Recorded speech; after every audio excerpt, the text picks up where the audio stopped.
अस्सलामुअलैकुम वरहमतुल्लाहि ताला वबरकातुहू। अज़ीज़ नाज़रीन, उम्मीद है कि आप लोग खैर आफ़ियत से होंगे। मौला करीम आप लोगों को शादो आबाद रखे।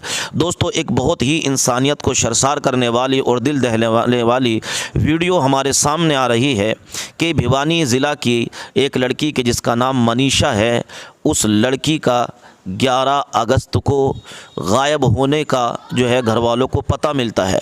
उसके बाद उस लड़की को घर वाले तलाश करते हैं मगर वो लड़की कहीं भी नहीं मिलती है। घर वाले थाने में जाते हैं और जाने के बाद रिपोर्ट दर्ज करते हैं कि मनीषा गायब है। जब पुलिस इस मामले की छानबीन करती है तो मालूम चलता है कि 13 अगस्त को उस मनीषा का शव एक खेत में मिला। दोस्तों, चेहरे पर निशान लगे हुए थे और मनीषा के बुरे हाल थे। जब घर वालों ने यह हाल देखा तो घर वालों से बर्दाश्त नहीं हो सका, बेचैन व बेकरार हो गए और पूरे इलाके के अंदर एक सनसनी और एक ख़तरनाक माहौल पैदा हो गया। दोस्तों, अब मामला ये है कि आखिरकार मनीषा का कत्ल है या मनीषा ने आत्महत्या की है। तो पुलिस ने इस बात का खुलासा किया है कि मनीषा के बैग से एक कागज़ मिला है जिस पर यह लिखा हुआ है कि मैं आत्महत्या खुद कर रही हूँ, और वो राइटिंग भी मनीषा के हाथ की है। तो पुलिस ने तो इस बात का खुलासा कर दिया कि मनीषा ने खुद आत्महत्या की है, मगर घर वाले इस बात को मानने के लिए तैयार नहीं है। घर वालों ने कहा अगर मनीषा खुद आत्महत्या कर दी तो उसके चेहरे पर फिर निशान किस चीज़ के थे। तो पुलिस ने इस बात का भी खुलासा किया कि जब कई दिन तक उसका शव खेत में पड़ा रहा तो जानवरों ने उसके जिस्म को खाया और नोचा, तो उसकी वजह से उसके चेहरे पर निशान आ गए। अजीज साथियों, अब देखना यह है कि आखिरकार आगे होता क्या है। पुलिस ने अपनी सफाई दी है मगर घर वाले मानने के लिए तैयार नहीं हैं और विपक्ष भी सरकार पर निशाना साध रहा है और सीबीआई जांच की मांग कर रहा है कि इस मामले की सीबीआई जांच होनी चाहिए। अब देखते हैं आगे क्या होता है। आज के लिए इतना ही है। बहरहाल अगर ये कत्ल है तो पूरी इंसानियत का कत्ल है, और अगर आत्महत्या है तो इसमें कुछ भी नहीं किया जा सकता। अभी इस मामले की छानबीन हो रही है, देखते हैं आगे क्या होता है। लगे हैं अजीजों, मेरे पास कोई नया नुस्खा नहीं है, वही 1400 बरस पुराना नुस्खा है, वो नुस्खा जिसको कायनात का मोहसिन लेके आया था। ये वो तकरीर है जो 1947 में जामा मस्जिद की सीढ़ियों पे खड़े होकर मौलाना आजाद ने दी थी। मैं रांची में खड़ा था तो मुझे लगा कि इसे दोहराना जरूरी है। आप डरिए मत। एक लड़ाई पार्लियामेंट में, एक लड़ाई अदालत में, तो एक लड़ाई जमीन पर। आपकी इबादतगाहों के खिलाफ, आपकी दर्सगाहों के खिलाफ, आपके कब्रिस्तानों के खिलाफ कोई हाथ बढ़ता है तो आगे बढ़कर के उस पंजे से पंजा लड़ाओ और कहो कि हम इसके मुहाफिज हैं। हम अपने पुरखों की, अपने अजदाद की दान की हुई जमीनें, वक्त की हुई जमीनें लूटने नहीं देंगे। हुकूमत कह रही है कि वो पसमानदा के हुकूक के लिए इस वक्त में अलग से प्राविधान करेगी। मैंने तो पार्लियामेंट में भी कहा था कि बुनकरों के उद्योग को बर्बाद करने वाली ये सरकार, चाहे वो मालेगांव हो, चाहे भिवंडी हो, चाहे इचलकरंजी हो, चाहे बनारस हो, चाहे मऊ हो, चाहे मुबारकपुर हो, चाहे रांची हो, पूरे मुल्क में जो बुनकरों के हाथ में कारोबार था कि अपने हाथों के हुनर से वो लोगों के जिस्मों के लिए लिबास बनाते थे, उस पूरे रोजगार को बर्बाद कर दिया गया। मैं तो नरेंद्र मोदी जी से कहना चाहता हूं कि ये बुनकर जो है ये भी तो पसमानदा समाज से आते हैं। अगर आप पसमानदा समाज की भलाई चाहते हैं तो जो उनकी सब्सिडी थी उसको बहाल करिए। आप कहते हैं कि आप मुस्लिम बहनों के हुकूक के लिए कानून लेकर के आए हैं और वक्त में आप मुस्लिम बहनों को हिस्सा देंगे।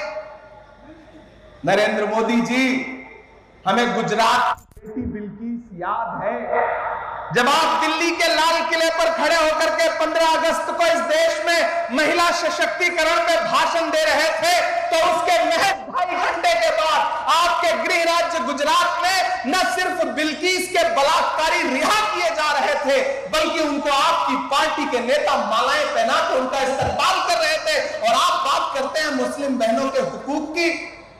यह कहानी किसी और को सुनाइएगा नरेंद्र मोदी साहब।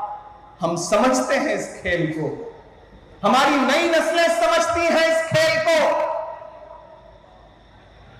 यह लड़ाई जारी रहनी चाहिए। रांची वालों, एक बात याद रखना कि जब वक्त पे कोई लड़ाई लड़ाई जाती है तो जीत उसमें यकीनन हमारी होती है। वक्त की अहमियत को समझना पड़ेगा।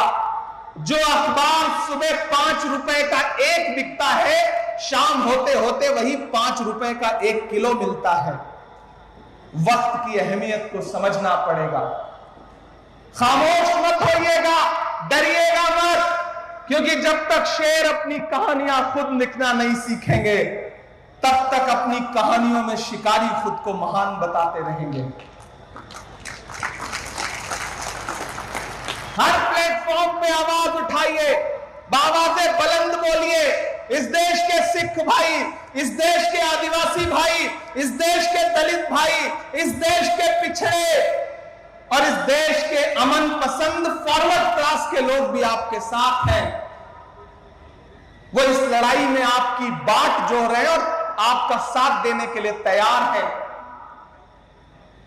और मैं जिस पार्टी से आता हूं उसका माइनॉरिटी डिपार्टमेंट का नेशनल चेयरमैन होने की हैसियत से भी कह रहा हूं कि आने वाले दिनों में जब भी सरकार बदलेगी, मैं यकीन दिलाता हूं आप सारे लोगों को कि पहली फुर्सत में जब भी हुकूमत बदलेगी, ये जो भी आईन के खिलाफ जाकर के अमेंडमेंट लाए हैं, इसको एक झटके में फिर उसी संसद के जरिए बदलने का काम इंडिया गठबंधन करेगा, कांग्रेस पार्टी करेगी। ये हम आपको भरोसा दिलाते हैं।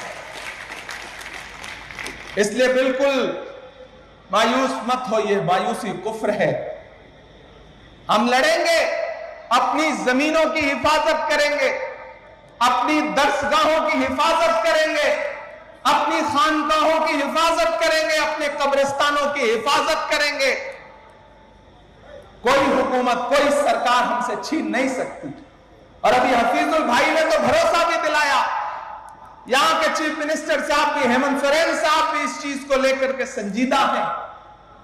तो कम से कम कर्नाटक हो, तेलंगाना हो, झारखंड हो, ऐसे कई सूबे हैं जहां भाजपा की नफरत वाली सोच के बरक्स एक नई सेकुलर सोच खड़ी है, जो उनके किसी भी कानून के खिलाफ, जो कानून अवाम के हक में नहीं है, उसको अपने यहां इंप्लीमेंट नहीं होने देगी। हम आपको भरोसा दिलाते हैं।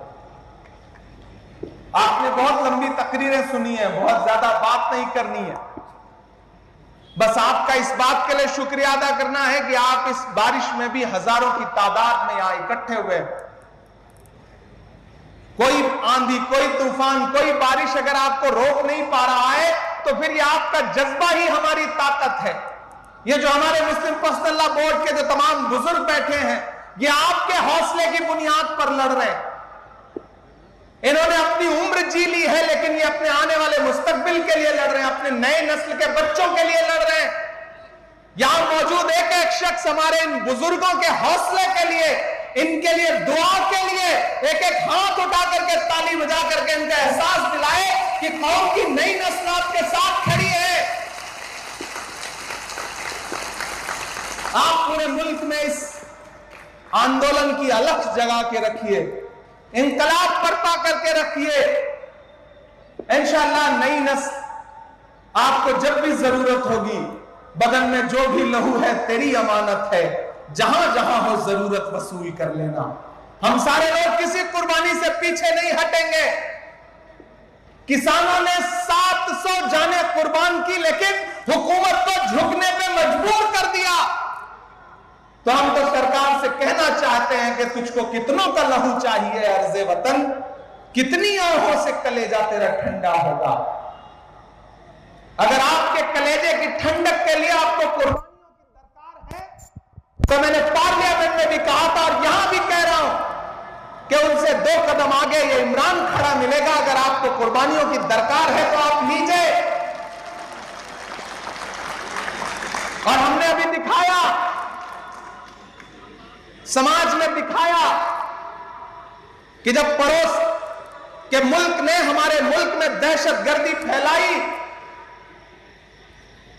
तो बंगाल के झंटू अली शेख ने पहली शहादत दी पहलगाम अटैक के बाद। जब पड़ोसी मुल्क ये सोच रहा था कि हिंदुस्तान में नफरतें फैला करके वो हमारी एकजुटता को तोड़ने का काम करेगा, तो कर्नल सोफिया कुरैशी आगे निकल के आई और उसने पूरी दुनिया को बताया कि ऑपरेशन सिंदूर क्या था। जब पड़ोसी ये सोच रहा था कि हम भारत को कमजोर करने के लिए कौमों में नफरतें फैला देंगे, तो बिहार के छपरा के बीएसएफ के इंस्पेक्टर मोहम्मद इम्तियाज ने कहा कि मैं इस मुल्क के लिए जान कुर्बान करने को तैयार हूं, और उन्होंने इस मुल्क की मिट्टी के लिए अपनी जान कुर्बान कर दी और जवाब दे दिया उनको जिन्होंने कहा था कि पंचर बनाते हैं लोग। याद है वो जुमला? कहा था ना कि पंचर बनाते हैं लोग, लेकिन इस कौम ने बता दिया, इस समाज ने बता दिया कि नहीं साहब, हम सिर्फ पंचर नहीं बनाते हैं। मैंने तो एक शेर कहा उस दौरान की, ये किसने कह दिया तुमसे कि बस पंचर बनाते हैं? ये किसने कह दिया तुमसे कि बस पंचर बनाते हैं? वतन पे हंस के जो कट जाएं ऐसे सर बनाते हैं। वो चाहे ब्रिगेडियर उस्मान हो या वीर अब्दुल हमीद हो, जब भी आपको जरूरत पड़ी है हम 2 कदम आगे खड़े मिले, तो हम यहां से खड़े होकर इस सरकार से ये कहना भी चाहते हैं